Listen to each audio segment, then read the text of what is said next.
Naniniwala daw ba tayo na kapag lasing ang isang tao, doon lang siya nakakapagsabi ng totoo? Tawagin na lang daw nating L ang ating letter sender at 10 taon na silang nagsasama ng kanyang live-in partner na tawagin na lang daw nating Ace. At sa loob naman ng 10 taon ay naging maayos ang kanilang pagsasama at isa lang ang palagi nilang pinagtatalunan at walang iba yon kundi ang pag-inom ni Ace. Palagi namang pinapayagan ni L na uminom si Ace pero bilang asawa ay palagi siyang naghihintay sa pag-uwi ni Ace dahil siya ay nag-aalala. Madalas kasing madaling araw na makauwi si Ace nang galing sa inuman kaya madalas siyang pagbilinan ni El na wag magpapaabot ng madaling araw. Pero ang madalas nilang na sinasagot kay El ay bakit kailangan mo pa akong antayin? Pwede ka namang matulog nang hindi pa ako nakakauwi. Kaya lalong naiinis si El dahil palaging ganun na lang ang sinasagot sa kanya ni Ace. Stay in din sa trabaho si Ace kaya Sabado ng gabi lang siya nakakauwi sa kanyang pamilya pero nagpapaalam lang siya na mag-iinom. Kaya madalas na lang na magtampo ang kanilang mga anak kay Ace dahil parang wala na siyang oras sa kanyang pamilya. Dahil Sabado ng gabi na nga lang siya nakakauwi at automatic pa siyang pumupunta sa inuman, kinabukasan naman ay maghapon siyang tulog o nakahiga. Ipinaliwanag niya namang mabuti kay Ace na kailangan niya maglaan ng oras para sa kanyang pamilya pero ang sabi sa kanya ay intindihin na lang daw siya. Kaya napakasakit na lang nun para kay El dahil pati mga anak niya ay nakakaramdam ng pangungulila kahit nagkakasama naman sila. At nitong nakaraang Semana Santa lang March 28,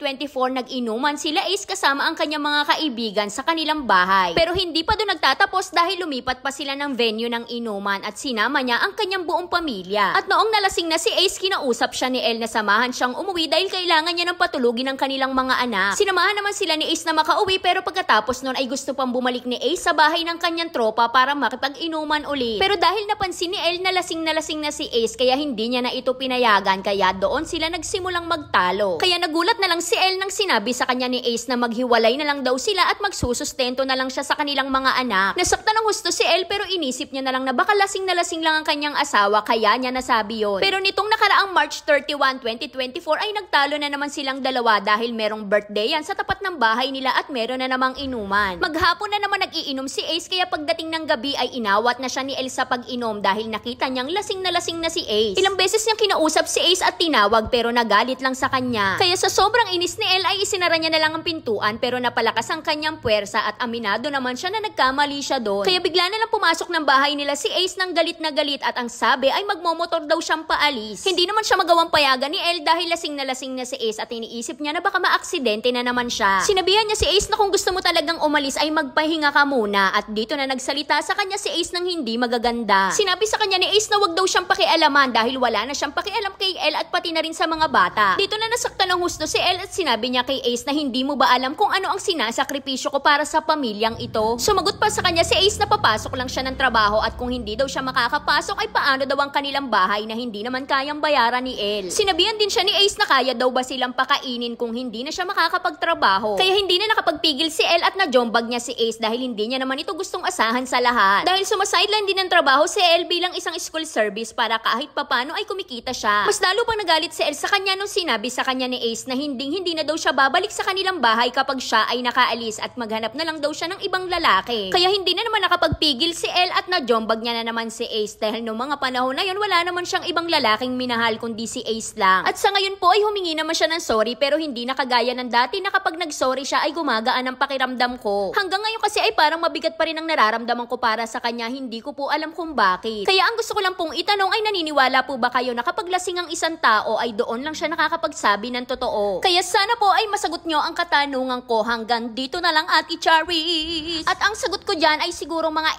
80% na naniniwala ako dahil yung iba talaga ay kumukuha lang ng lakas ng loob sa alak para makapagsalita. At alam nyo, parang common na yung ganitong problema ng mga babae dahil kahit anong gawin natin paliwanag ay parang hindi tayo pinakikinggan. Yung tipong nagmamalasakit ka na nga lang sa kanila tapos minamasama pa ng mga lintik. Siguro sa susunod, yung konting pagtatalo nyo tapos hinamong ka ng hiwalayan, sagutin mo ng go for the gold. Sige boy. At hindi naman kita tinuturoan maging masama pero subukan mo kayang gawin mo sa kanya yung ginagawa niya sa'yo. Makipag-inuman ka din ng hanggang umaga. Hindi kasi nila maintindihan yung pakiramdam na nag-aalala ka kaya hindi mo sila makuha sa salita. Kaya minsan, ipa-experience mo din sa kanya kung paano mag-alala baka sakaling maintindihan niya. Kaya para sa mga gustong sumulat, dito lang po yan sa ating Facebook page na Saycarp. Huwag kalimutan mag-follow para updated ka everyday. Kaya yun lang. Like and share para alam mo kung namin bukas. Bye-bye!